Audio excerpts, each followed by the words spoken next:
Hi there. Today I'm going to show you how to remove access in your Google spreadsheets if anybody has shared a spreadsheet with someone else. So what we're going to do is we're going to go up to the share button in the top right corner.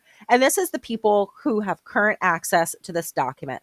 Now, in my previous videos, I transferred ownership into my business email, and I want to remove this from my personal email. So what I did was I shared the document, transferred the ownership, and now I want to go in and make sure that I remove my personal email from this because I don't need to be going into my email in my personal account to be editing a document that I use for my business account.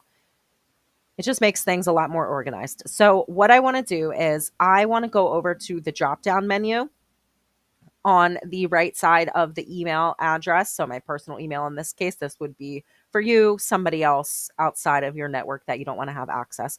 So or you want to limit the access or whatever the case may be. So this gives me the option. I can still view this on my personal account. I could be a commenter and I could also be an editor, any of those. But I think I'm just going to remove access just because I want to keep things separated. So I'm just going to go and remove access and it's going to say pending changes. And we are going to, I guess we could really leave this. Um, mm, All right, we're going to change that to viewer actually, because I don't want anybody to edit this document if they do get a hold of the link.